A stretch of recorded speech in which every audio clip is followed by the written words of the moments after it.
Appamada's programs and facilities are supported through your generosity. Your support really does make a huge difference. You'll find a link for contributions on the website at appamada.org/contribute. Thank you so much.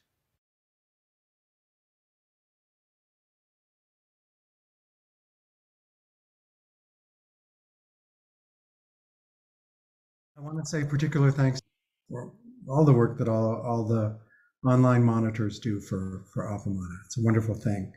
And I want to thank Ann Lipscomb, whom I saw on screen before, there she is, who's going to be talking about rakusu sewing and the precepts in just a few moments. We only have 90 minutes for this meeting, and we have a lot of material to cover, and we have this large group.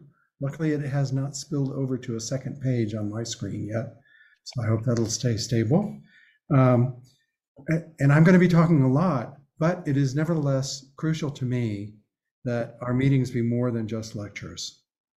And so the reason that that's crucial to me is because I know that each of you is committing to many hours of your time over the period of 2023, excuse me. And as you probably know, you're also committing yourself to some intense and sometimes even uncomfortable introspection. And these meetings are intended to support that work. And I want to actually to hear your voices. And I want you to be heard and recognized by everyone here. So what I want to suggest is that we sit together for 3 minutes, and then I'd like to suggest a way that we can do some self-introductions. So first, the sitting for 3 minutes, okay? I'm going to ring a bell for that.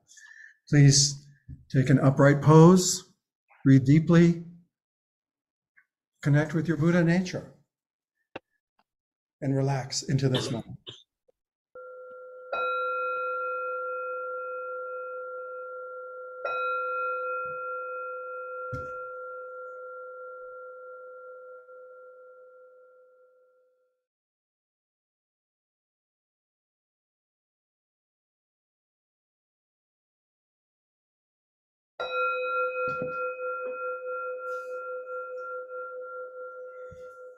Thank you.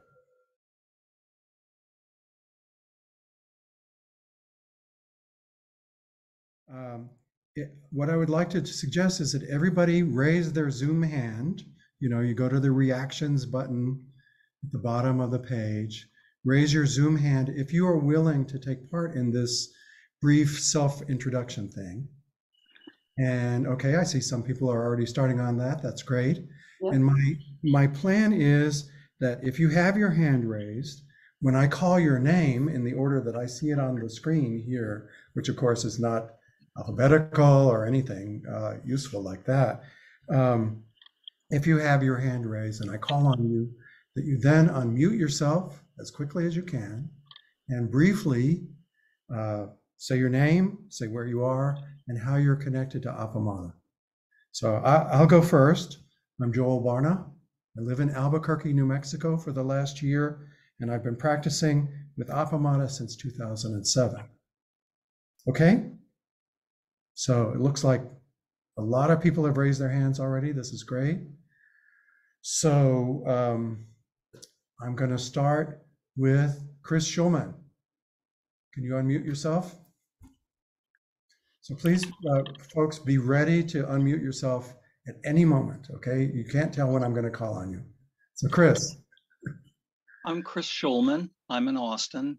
I have been practicing at Appamada for 15 years or so. Thank you, Chris. Mary Beth Lay. My name's Mary Beth Lay. I'm in Austin, Texas, and I've been practicing at Appamada in Austin since, I think, 2008. Thank you. Thank you. Jess? Hello, I'm Jess. I'm in Austin, and I've been practicing with Appamada for about 4 to 5 years. Thank you. And welcome to your friend. Genevieve? I'm Genevieve and I'm in Maine and I've been practicing with Appamada for a year. Thank you. Anne, thank you for joining us. I'm Ann Lipscomb. I'm in Austin, and I've practiced with Appamada for about 8 years. Thank you. Marla? I'm Marla Sullivan. I'm in St. Paul, Minnesota, and I'm a member of Awakening Together, which is a sister song of Appamada. Thank you. Nelda? I'm Nelda. I'm in Austin, and I've been practicing with Appamada about 4 years. Thank you. Shelley Winton? Hi, I'm Shelley Winton. I live in Edmonton, Alberta, Canada. I've been studying with Flint for about 10 years, and I sit with Awakening Together daily for the last 6 months or so. Thank you. Shirley Summers? Hi, I'm Shirley Summers. I'm from Bria in the UK, and I've been practicing with Nothing Missing for about 2 years. Thank you. Nelly? Hi, I'm Nelly. I'm in Spain and I've been practicing with Appamada since last year. Thank you, Nelly. Rosemary? Hi, I'm Rosemary. I'm in New Jersey and I've been practicing with Appamada for 2.5 years. Thank you. Thank you. Claudine? I am Claudine and I am in Switzerland. I've been practicing with Appamada and also with the UK Sangha Justice since 2020, 3 years. Thank you. Bob Withrow? Hi, my name is Bob Withrow. I've been practicing at Appamada for about a year. I live in Austin. Thank you. Gabriela? Hi, I live in Mexico City, and I've been related to Flint for many years. I'm from Hakomi, and I've been in the Appamada, joining Appamada for a couple of months, I think. Thank you. Liz? Liz Tucker Rogers? Yeah. Hi, everyone. I'm Liz. I live in Fort Collins, Colorado, and I've been practicing with Appamada for 10 years. Thank you. Marianne? Marianne Gross? Hi, hello. I'm Marianne. I'm in Austin. I've been practicing for about 5 years. Thank you. Thank you. Lisa Ball?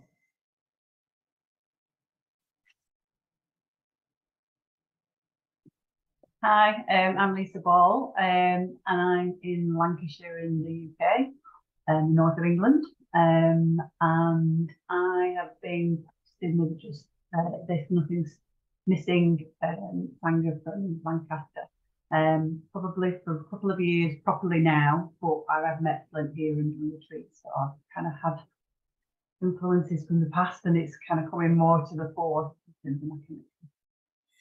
Thank you for introducing yourself to me and to everyone today, Lisa. Jay, Janelle. Hi, I'm Jay in New Jersey. I'm sister to Rosemary, no. And I've been with Appamada for close to 2 years. Thanks. Thank you. Denise. Thank you. Roger. I'm Roger. I'm in Austin. I've mainly been taking online classes with Peg and Flint for the past couple of years. Thank you. Francis? Hi. I'm in Fayetteville, Arkansas, and I've been attending Inquiry for about 2 years. And more, I will say. Maybe more. And, yeah. And doing more than doing more. Yeah, I've been trying to do some more. Right. Like this. Thank you so much, Francis. And Joni, old friend. Hi, Joel. Good to see you. I'm Joni Young. I'm in Lafayette, Louisiana. I met Joel when I wandered through the gates of Appamada. I think it was in 2008. I've had the opportunity to attend several functions and sits with Appamada. I am a wandering Zen student. So due to location, but I'm so happy to be here and to learn and grow with all of you. Thank you. Thank you, Joni. Becky? Hi, I'm Becky Kane. I live in Vancouver, British Columbia in Canada, and I've been with Appamada for 3 years now, practicing. Thank you. Thank you. Kate Whitfield? Hi, I'm Kate. I practice in West Sussex in the UK. I sit with the Nothing More Sangha and have been studying with Flint for about 6 years now. And it's lovely to meet you. Thank you. Thank you so much. Ed, welcome. Thank you. Welcome. I'm Ed Sanchez. I'm on the island of Kauai in the state of Hawaii. I've been interacting with Flint for a number of years and started practicing with Appamada last year. Thank you. Shashi, welcome. Hi, I'm Shashi, and I have been practicing with Appamada for a little over 4 years. And you're in Austin. And I'm in Austin, yes. And I will mention that you are the mother of Jess. I was going to say that, but I'm glad you said that. Thank you. Thank you. Brian? Yeah, hi everyone. My name is Brian. I live in Austin, been practicing with Appamada for about 1.5 years. Thank you. Lisa Judge. Excuse me. I'm in Austin, been practicing since about March 2020 with Appamada and also with Plum Blossom Sangha, a Thich Nhat Hanh group in Austin. Thank you. Thank you, Lisa. Nancy, welcome. Hi, I'm Nancy. I'm from North Carolina. I'm practicing with Appamada since 2020. Thank you. Ashoka, Richie. Hi, evening, Joel. Thank you. Ahsoka Ritchie. I live in Scotland, UK, and I've known Appamada since the autumn of 2020 and sit regularly with him in Sizen. Thank you. Pam, welcome. Hi, thank you. My name is Pam. I live in Thousand Oaks, California, and I've been practicing with Appamada for about 2 years. Thank you. Mary Gwynn. About that, technical. Hi, I'm Mary. I'm in Sussex, England. I've been practicing, I think, since about 2013 with Francesca Diebschlig. I can never say her surname. And with Flint when he comes over on retreat and for days. And it's lovely to be here with you all. Very good. Thank you. Susan Kadurka, I see you raising your non-electronic hand. You must be on a phone. No, I'm not on a phone. I'm on an iPad, and somehow I can't find the little hand raising thing. So I'm Susan Kadurka. I'm in Austin. I have been taking various classes at Appamada for probably 5 or 6 years, but have just really started practicing regularly with the community about 1 year ago. Thank you. Milan. Hello, I am Milan. I am in Mexico City and I have been practicing in Appamada for about 1.5 years. Thank you. Jill McClure. Hello, I'm Jill and I'm in Edinburgh and in Scotland, and I've been practicing with Just This or Nothing Missing in Lancaster online and at the retreats. So, hello. Thank you. Ruth Smith. Hi, I'm Ruth and I'm connected to the Nothing Missing in Lancaster in the UK. Very good. Well, that's the last raised hand I see. I see Rachel has a hand that looks like it might be clapping, or maybe it's to speak. Rachel, do you want to speak? Yeah, thank you. So I'm Rachel and I'm in Sussex in the UK, and I've been practicing with the community for the last year or so. Thank you so much.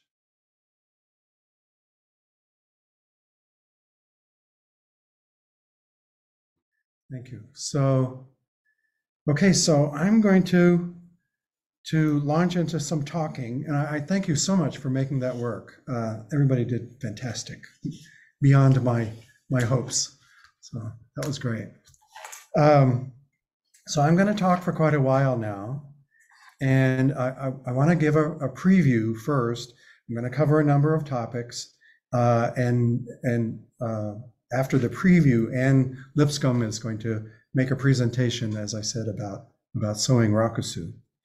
And then after Anne talks, I'll talk about the precepts themselves, and particularly in the form set forward by Diane Eshin Rizetto, author of the book, Waking Up to What You Do, which I hope everyone has started.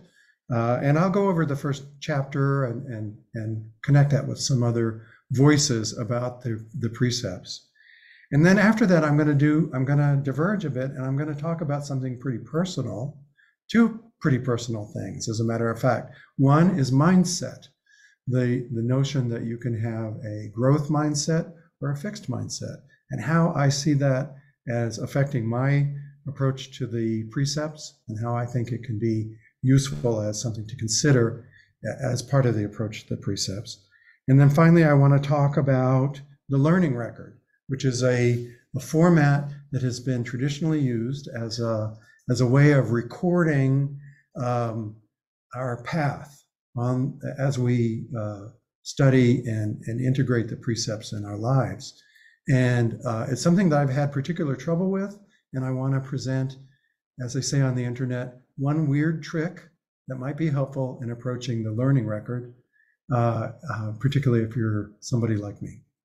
Okay, so, and then finally, I believe I've timed my talk, and I believe that we're still going to have about 30 minutes that we can use for a breakout room, and then connecting back after the breakout rooms, which I'll give you a topic for that, or a prompt for those breakout rooms later.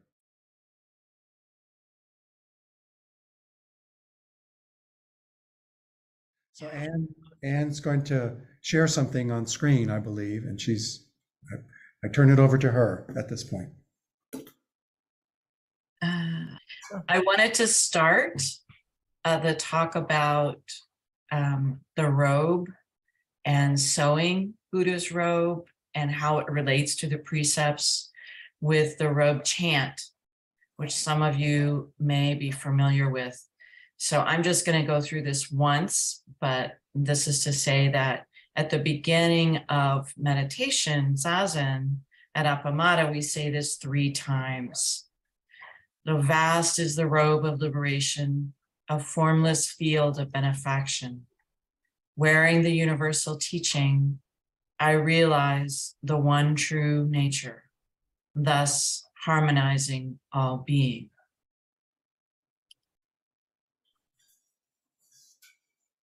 So I wanted to show you some slides of a presentation that I had done when I took a workshop with San Francisco Zen Center, or participated in a practice period that was basically about sewing Buddha's robe. So let me share this screen. Okay, so this is a picture of someone sewing Buddha's robe. And I was just going to talk through these slides. So what is Buddha's robe? I wanted to read something from a booklet that is put out by the Berkeley Zen Center about sewing. So I'm going to tell you a little story about King Bimbisara. One of the Buddha's followers was named King Bimbisara. One time while riding, he saw what he thought was a Buddhist monk in the distance. He got off his horse and bowed all the way to the ground. Then he approached the monk to ask for teaching, and to his horror, it wasn't a Buddhist monk, and he got mad. And he stormed over to the Buddha. Lord, Buddha said, yes. The king said, your followers don't have any recognizable way for me to recognize them. So I'm just bowing to anybody. Would you please do something about this and give your disciples clothing by which I could recognize them? And the Buddha said, yes. A few weeks later, the Buddha was walking with Ananda, his disciple, and they happened to walk in a rice field. And Buddha said, do you notice the pattern of the rice field? And Ananda said, yes. And Buddha said, notice how there's the place where the water is. You can see the young rice and the paths that are raised through the rice field. Make a pattern. And one path goes this way, and the other path goes that way. And then there's corners there, and there's fields. Would you be able to design a piece of clothing that had this pattern, that had fields and paths? And Nanda said, yes. So that is the historic or non-historic story of how Buddha's robe started. So a rakasu is a smaller version of Buddha's robe. It is considered Buddha's robe. I also wanted to read one other thing from Mel Weitzman, a deceased teacher at Berkeley Zen Center, about Buddha's robe. He says, we receive Buddha's robe from our teacher. The teacher is acting as Buddha and giving Buddha's robe to Buddha. The rakasu is a small Buddhist robe that hangs around the neck by straps and is a version of the okesa, or the large priest robe, which covers the whole body. Buddha's robe covers earth, covers everything, and has that symbolism, but I don't think of it as symbolic. I think of the robe as a material manifestation of our Buddha nature. We take one piece of cloth, cut it into many pieces, and then sew them back together again in the image of rice fields. This is the way everything in the world exists. Originally, everything is one piece, one whole cloth, but we are conditioned to only see the little pieces of this and that sewn together. This is one whole cloth of a certain configuration called Buddha's robe. So I wanted to talk a little bit about what is the relationship between Buddha's robe and the precepts.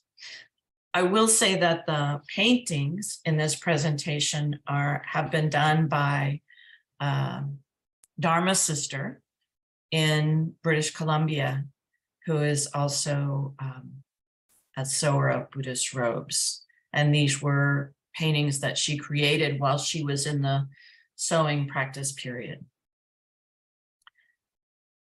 So as Mel Weitzman talked about, sewing Buddha's robe, or the Buddha's robe, is an outward expression of having received the precepts. In order to sew, one needs to either have finished the precepts program or be involved in the precepts program, and to have received the permission of a teacher. This is an image of my rakasu on the back with my name, my Buddhist name, the symbol for Appamada in black, and the symbol for my teacher, Peg Syverson. And there's the front. So I also see a rakusu as a material expression of our bodhisattva vow. Beings are numberless. I vow to free them. Illusions are inexhaustible. I vow to end them. Dharma gates are boundless. I vow to enter them. And Buddha's way is unsurpassable. I vow to embody it. So sewing is also a devotional practice. It's like zazen, like kinhin, like bowing or chanting. It's seen as a form of practice, not simply a process by which you create a thing. That the process itself is the practice. It's devotional, or from vow, follows from a vow. And it's a physical activity. So something devotional is something is essentially ultimately valuable. And we take an action through thought, word, or deed to advance the care for it in the world. So the sewing is that practice.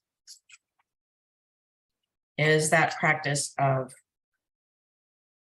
believing that our vow is something essential, something particular and remarkable, and then taking an action in the world to take care of that vow.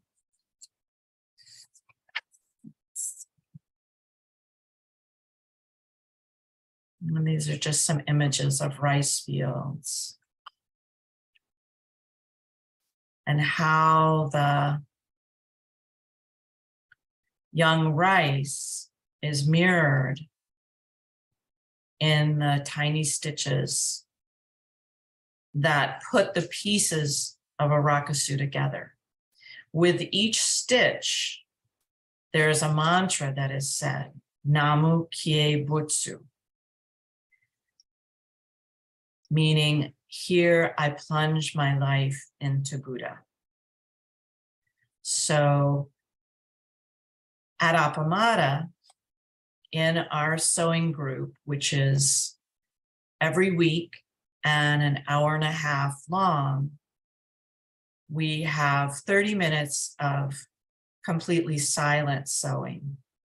And with each stitch, the students are saying the mantra, Namu Kie Butsu.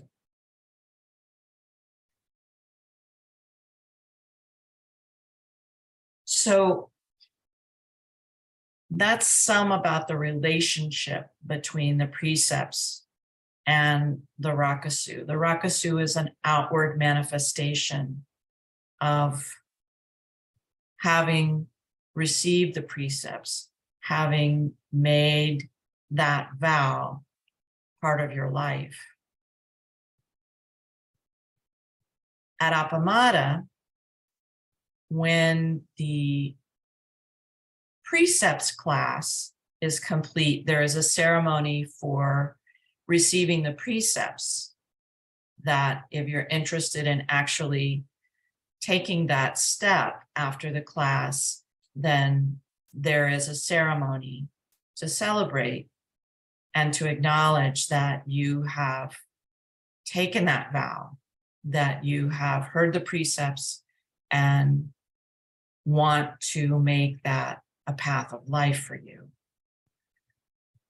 If you then decide, or someplace along your process with the precepts class decide that you'd like to sew and like to create a rakusu, then you speak to a teacher and get that permission to be able to do that, and then come to the sewing classes. We'll be starting a new cohort of sewing in March. And so if people are interested in beginning a rakusu, they need to speak to their teacher and then be in touch with me. There are two ways to participate in the sewing group. One is online, then that is led by John Miller here in Austin, a student that has taken Precepts and sewn rakusu and has been instrumental in creating the online sewing group. And then there's a sewing group on site in Austin that I lead. I believe that the times for the online sewing group are presently stable at the same time that the on-site sewing group is, which is Sunday, 11:30 to 1. And I'll put my information, my email in the chat. So if people are interested, they can email me with questions, or they can talk to their teacher about sewing a rakusu.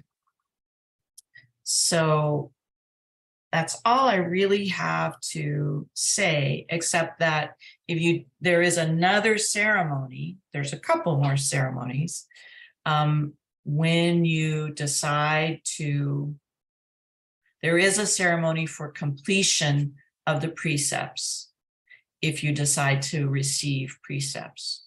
If you decide to sew, then when you complete sewing, your teacher receives your completed rakusu and then puts your Dharma name on the back.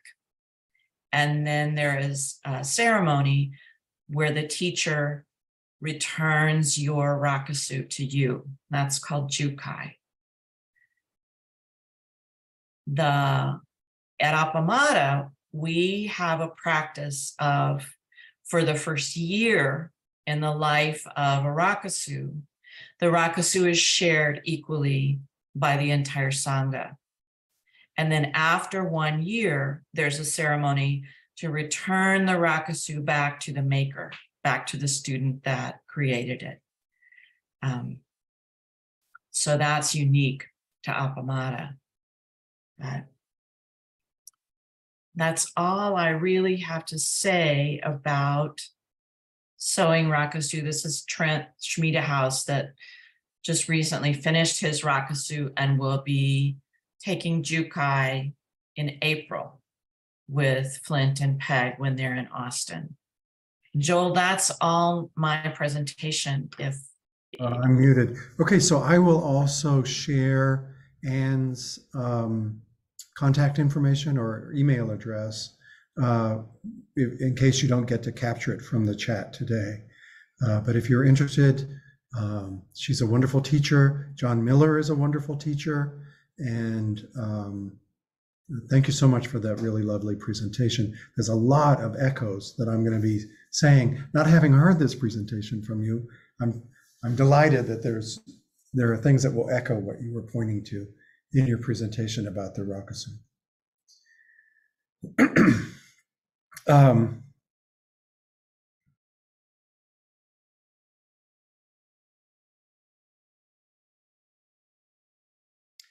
Okay, so I want to talk now about the Buddhist precepts and what receiving the precepts or committing to take the precepts vows can mean and what the process can require.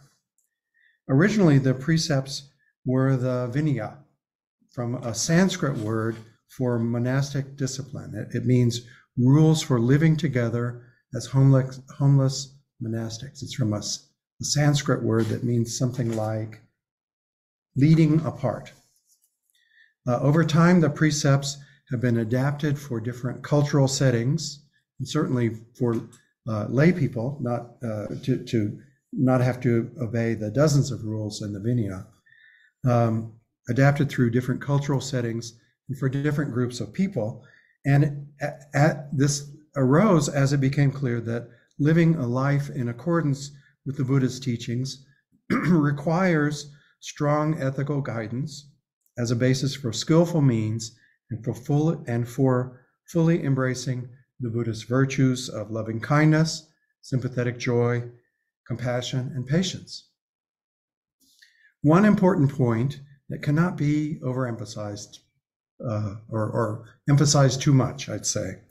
In Soto Zen, the precepts are not equivalent to the 10 Commandments that most of us are familiar with. One will not be punished by an angry God for breaking any of the precepts. Instead, by taking up the precepts, one is training oneself to behave as a Buddha would behave. And by studying the precepts, instead of following our habitual patterns, the way humans have done for hundreds of thousands of years, one can more clearly see the consequences of one's actions and attitudes in this life, day after day, and see that form of seeing is itself a form of liberation. Now, if you're like me, talking about commitment and vowing might make you feel kind of nervous. If so, take heart. One of the messages of the precepts, and particularly from Diane Rossetto, is that we have what we need. It reiterates one of the Lojong slogans, which is one of my favorites, number 45. I got to talk about this at a weekend intensive a couple of weeks ago. That slogan reminds us that human life is precious, because if we have a willingness to hold that preciousness to our hearts, and we have good spiritual guides and good friends, good spiritual friends, we have all we need to awaken in this life. So you're well on the path. You've already shown up today. This is a great beginning. Here are some ways that the precepts have been expressed. In Theravadan Buddhism, lay people take 5 basic precepts. I'll just say the full form the first time, and then just the ending part for the remaining 4 examples, or 4 precepts. I undertake to observe the precept to abstain from killing, to abstain from stealing, to abstain from misusing sex, to abstain from lying, to abstain from abusing intoxicants. Mahayana Buddhists can take related but similar forms of precept vows that can be in 10 or 13 or 16 precept sets. There are 10 grand or grave precepts, which again are mostly about abstention, not killing, not stealing, not misusing sex, not lying, not abusing intoxicants, not talking about others' errors or faults, not elevating oneself and blaming others, not being stingy, not being angry, and not speaking ill of the 3 treasures, that is, Buddha, Dharma, and Sangha. And then there are the 3 pure precepts, which are built into the others. I undertake to avoid unskillful or harmful action. I undertake to act skillfully, and I undertake to save all beings. And then the Bodhisattva precepts are vows to take refuge in Buddha, Dharma, and Sangha, the 3 treasures, the 3 treasures that are not to be disparaged. Diane Rossetto, in her book, reorders that list of 16 and collapses them into 8 precepts that are broader, more abstract, and stated in more positive language. I take up the way of speaking truthfully. I take up the way of speaking of others with openness and possibility. I take up the way of meeting others on equal ground. I take up the way of cultivating a clear mind. I take up the way of taking only what is freely given and of giving freely all that I can. I take up the way of engaging in sexual intimacy respectfully and with an open heart. I take up the way of letting go of anger, and I take up the way of supporting life. She says the precepts can be conceptualized in various ways. As a beacon, that is kind of a reminder that a nearly infinite web of interactions and interbeing is involved in everything we encounter, and that it would be good for us to consider this carefully when we choose to take action, particularly if it has the potential to do harm. They can be conceptualized as a sign above a doorway, an invitation to enter and to explore the intentions of our actions openly and honestly. She adds, again, reiterating, it's not a directive to berate ourselves for our behavior, but to face squarely the consequences of our actions on ourselves and others. She says they can be treated as riddles that deny us easy answer. Is it always wrong to break a precept? Can we be so rigid in holding a precept that we actually cause harm to others or to ourselves? And she says there's a form in which they could be considered shoulds and should nots.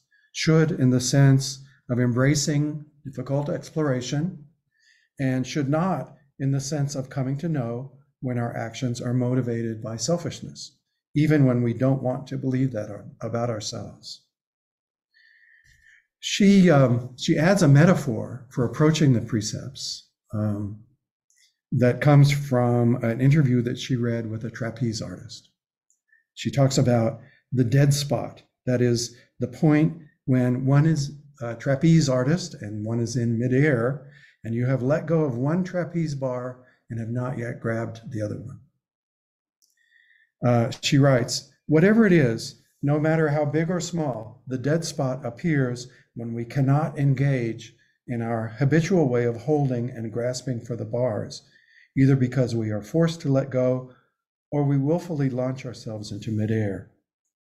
Life pries our fingers loose, and no matter how much we try to avoid it, we end up in this suspended moment, not knowing what comes next. So I want to talk about myself briefly for a second, and I'll just say, to me, the mere mention, the use of language about hanging in midair awakens primal fear. It's something I would want to not think about. So I offer another metaphor here, slightly different. It's from Pema Chodron, who describes the in-between space. And she says, anxiety, heartbreak, and tenderness mark the in-between state. It's the kind of place we usually want to avoid. The challenge is to let this state soften us rather than make us more rigid and afraid. Becoming intimate with the queasy feeling of being in the middle of nowhere only makes our heart more tender. When we are brave enough to stay in the middle, compassion arises spontaneously. By not knowing, not hoping to know, and not acting like we know what's happening, we begin, paradoxically, to access our inner strength. Robert Rosenbaum, a teacher at the Berkeley Zen Center, in his new book entitled That Is Not Your Mind, with an exclamation point at the end, writes, the precepts provide structure to support us, forms to pour ourselves into, means to strengthen our moral muscles so that our bones can take us where our intentions aim. They need to be actualized in concrete actions that fit specific situations. If the way we deal with the situation fosters a sense of mutuality, that's a sign we are acting in accordance with the precepts. When we create paths wide enough to make room for everyone, we're traipsing through the terrain of interbeing. The teaching of the Dharma is simple. We are all in this together. I want to emphasize the last part of what Pema Chodron writes and Robert Rosenbaum is pointing to. By not knowing, not hoping to know, and not acting like we know what's happening, we begin to access our inner strength. And the precepts remind us that we're all in this together and put that realization into concrete action. I imagine that all of us have had some intimation or glimpse of the truth in those statements through our practice, through our interactions with fellow Sangha members and family members and everybody in the world. But how can it be? Those are paradoxical statements. For me, it comes down to the question of just who is working with the precepts. Is it the small mind me that gets dragged along by my conditioning? Or is it the me that also recognizes my inherent Buddha nature? I think that's definitely what Rosenbaum and children are pointing to. They're pointing to that me that can recognize that I am not just a wave agitated by the wind, but an integral part of the ocean, not a separate self, but a person arising in interaction, in constant flow, in interbeing. And Robert Rosenbaum writes, we realize, as Tozan, my favorite Chan master, Dongshan, said at a moment of his enlightenment, I am not it, it actually is me. Shunryu Suzuki, reflecting on Tozan's expression, said, I am not an object that can be grasped. And Rosenbaum adds on to this, nor do any such objects as I exist. We are all continuously flowing. Tossed about by rivers, we are the river. Consumed by fire, we are the fire. The world cracks open into suchness where you and I appear as the times of our lives. Here is the place, now the way unfolds. So I would just, as a request from me, as we go through this, please hold in mind this wonderful advice from Robert Rosenbaum and Pema Chodron and Diane Rossetto to be in big mind as you deal with the your approaches to the precepts. Okay, so now I want to switch and talk about mindset. And again, this is a personal subject for me that has to do with how I have approached the precepts in the past, and that I hope will be helpful. So actively choosing to hang out in that dead spot that Diane Rossetto describes, or the in-between place, that can be very challenging, and it's really challenging to go there again and again and again. The mindset that you bring to that challenge will make a difference on how you approach and explore the precepts and how you integrate them into your life. And I would say that mindset is itself a potential path for exploration. According to a professor of psychology at Stanford named Carol Dweck, there are two basic mindsets. And you've probably heard about this. If you're in any kind of business setting, you've heard about it as a kind of exhortation to be a better team member and so on. But it applies all up and down the spectrum of human experience, I think. With a growth mindset, you see intelligence and skill as developable traits, things that you can work on, bring effort to, and improve. You are happy when things are challenging, because that's an opportunity for growth, right? If you have a fixed mindset, maybe because people told you were stupid as a child, you believe your abilities are fixed traits and therefore can't be changed. You may also believe, or come to believe, particularly and paradoxically, if you were praised for being smart as a child, that talent and intelligence alone lead to success, and that they are innate, and that effort is not required. Further, you may believe that having to work at something exposes the fact that you are not intelligent and that you lack talent. And you might then organize your response to challenges to protect yourself from being exposed in that way. I will say, as a child, I learned to read early, and I did better at reading and writing and speaking than many of my peers in school. I was praised for that. I was told I was smart. That recognition was a great help to me. It gave me confidence to become a writer and an editor and a fundraiser, and helped open many doors for me. Paradoxically, however, as Dweck points out, praise for it, that sounds like it's only for innate ability rather than for the process of learning, can be just as damaging as telling people that they are stupid. It can lead to or reinforce a closed mindset. And I've had that experience. Throughout my life, I find that I've had a mix of mindsets and with a slight imbalance. I estimate that my approach is 51% closed mindset and 49% open mindset or growth mindset. I can act, at least sometimes, from a growth mindset, but it's not my default state. I have to work at it. It takes energy. And sometimes I don't have the energy that seems to require. What has worked for me since practicing, beginning to practice at Appamada, is to take time to recognize when I am in one of those low energy states, and that a voice in my head is saying, no, I don't want that. No, get it away from me. Just, no, I'm not going to take on this challenge. It's too scary.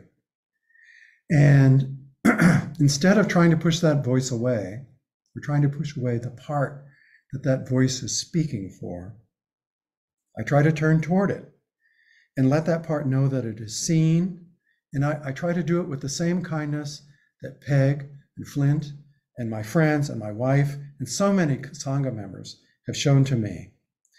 And I wait, holding that part in that kindness and in that recognition until it can listen, which usually comes around. And I let it know that it is welcome just like the other parts of me. And and that it's possible to approach a different type of mindset that allows for it to be recognized and for growth and development to happen at the same time.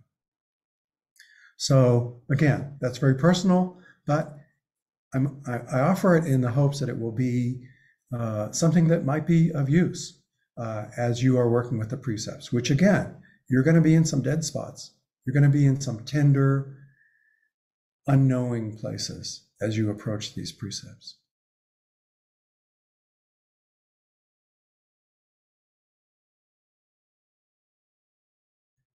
Okay, so approaching the end of my lecturing here, I want to talk about the learning record, which is a format for teachers and students that was developed with colleagues very early on in her academic career by Peg Syverson, PhD. And she still makes it available to educators and anybody that's interested on the web. And she's used it extensively in the Precepts class in the past.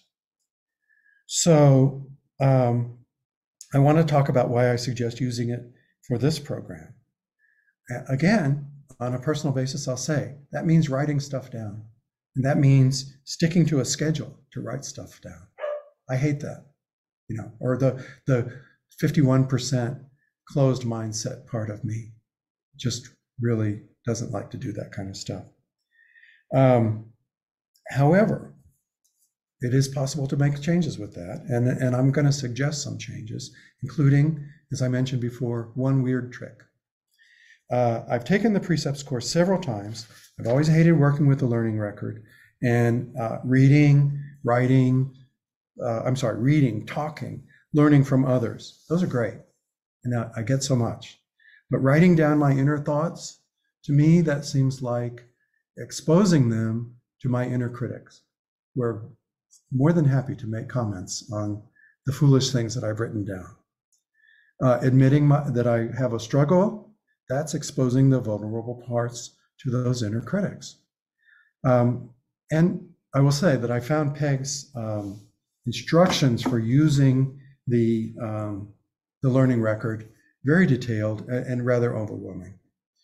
So I really struggled with that.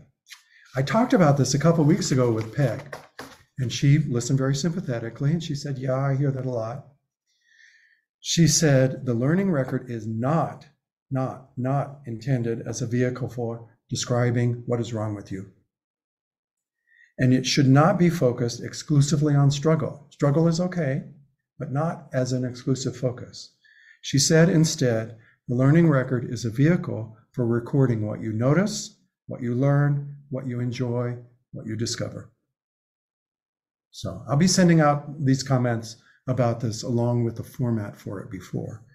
So what I've done is I'm working on simplifying the learning record so that it has fewer prompts, different prompts, and a less seemingly to me elaborate or even cumbersome way of a requirement for how to respond to it. And on that, I finally come to this one weird trick that the internet talks about for overcoming resistance to learning, to using the learning record. And it's something that I use to write a book. It's a trick that was taught to me by my wife, Laura Furman, who's the author of a play, a memoir, several novels, and dozens of short stories that have been published to acclaim, and of novels and short stories and other works that have been rejected over and over again and never seen the light of day. She's remarkably persistent. And what she taught me is the trick is to commit to a schedule. And in this case, for the learning record, I would suggest 1 day a week. And that on that 1 day a week, you commit to sit at your desk or wherever you do your writing at a specific time, and you commit to doing it for a set amount of time. It should be a short amount of time, actually, for this purpose, for this trick working purpose. 5 or 10 minutes, something that even seems slightly trivial to you.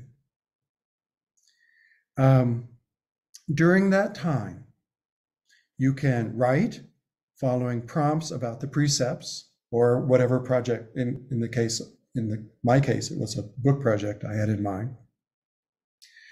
You can write on prompts about the precepts, or you can do nothing but sit quietly. So during that time, no stretching, no pen twiddling, no reading, no making coffee, no looking at email or memes, nothing but sitting. And the trick is that if at the end of your writing period that you have set for yourself, say you pick 10 minutes, 3 o'clock every Friday afternoon. If at the end of that 10 minutes you have done nothing, you can close your book. You can take satisfaction in the fact that you have done the work that's required for that week. So I followed this method, and I found that after a few minutes of sitting still, 1 or 2 thoughts would come to me that I'd want to jot down. And then I often found that an hour later, I had written several pages. And it was, like I say, it's just a mind trick.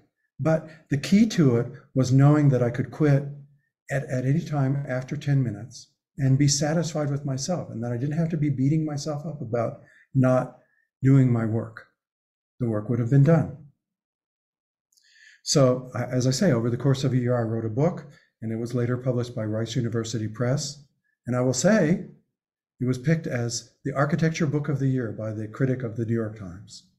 That was on a day when no one read the New York Times, so it only sold a few hundred copies. So, but anyway, I was very happy with that, and that was a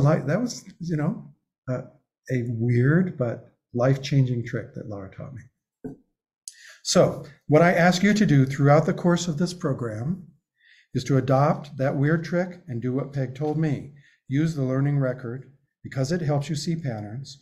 Record what you notice, what you learn, what you enjoy, what you discover. In choosing what to write, watch to see if you're slipping into a closed mindset or if you're in a growth mindset. And if you're uncomfortable writing about your approach to not stealing, or about meeting people on equal ground, or approaching sexuality with respect and an open heart, if those are uncomfortable, start with something else.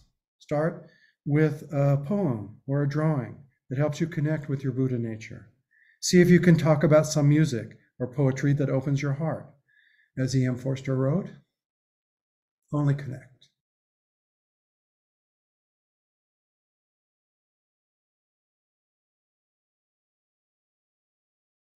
Okay, so it looks like we have 25 minutes left before our time is up.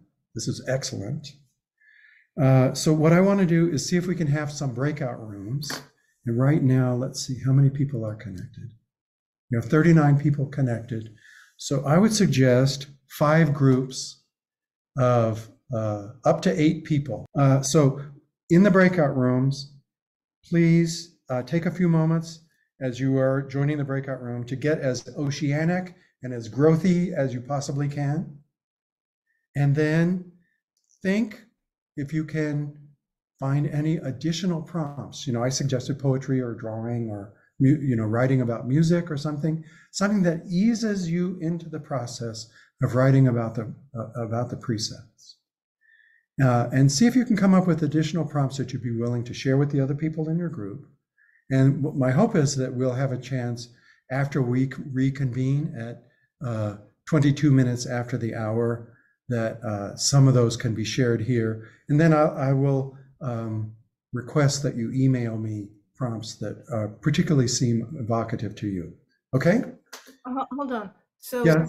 We have these prompts, and are we writing? Are we speaking? No, this is nothing. This is something where each person in the group is making up new prompts. Just think if anything occur to you. So this is not based on, so you don't do any writing. Again, you just sit for a minute or two. You need to agree in your group how long that should be. Sit for a minute or two, and then just talk. Okay. Share your ideas. Okay? Yep.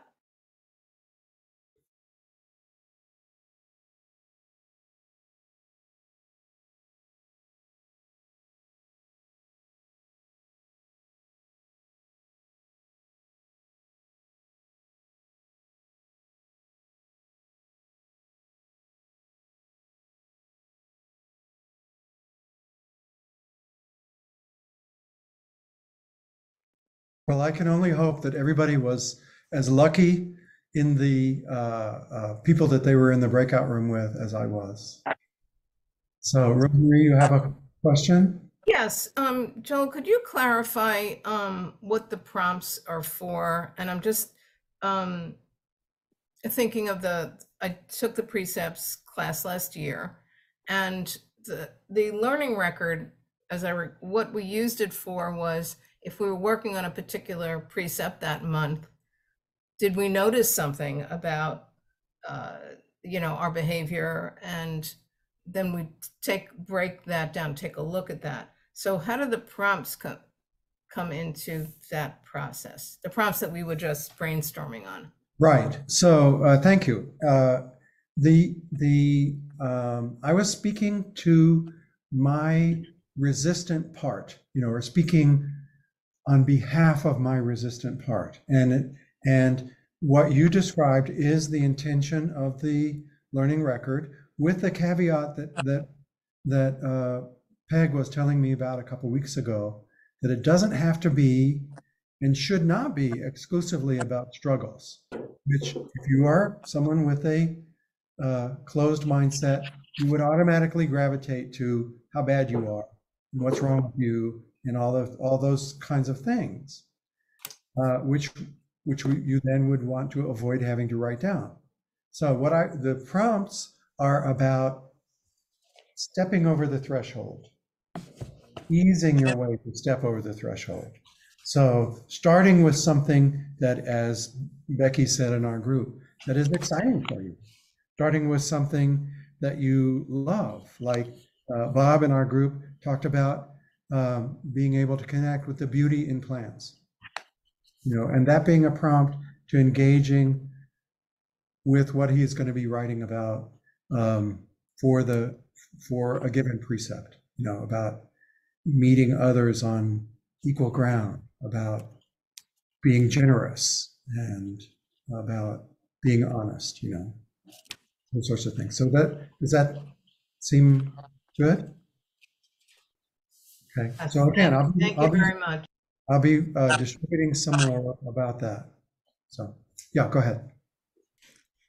Okay, so our time is short, and I'd hope that we'd be able to have some time for sharing in the bigger group, but I would say that what we should do now is to recite the practice principles, the 4 practice principles, Rosemary, yes? Can you just tell us what, are we gonna be working on not working on, but aspiring to look at a precept for next month? Yes, thank you. So next month, let's take the chapter of Diane Rossetto's book that focuses on her version of the precepts. I take up the way of speaking truthfully. And you'll see that that's not a trivial matter. If you haven't read this before, you will see on encountering it, this is not a trivial matter that she's pointing us to. Again, I'll send out some instructions about that. There are other pieces on the Appamada website, on the precepts page, that address this first precept principle, although they, being from different traditions, point to different ones. So I will send you ones that have to do with the speaking truthfully precept from Thich Nhat Hanh and Gil Fronsdal and others. I'm reading it on a Kindle and I get all confused as to what the chapters are and all that kind of stuff. So, all right. So please, let's together say the 4 practice principles, okay? Just one time through. Caught in the self-centered dream, only suffering. Holding to self-centered thoughts, exactly the dream. Each moment, life as it is, the only teacher. Being just this moment, compassion's way.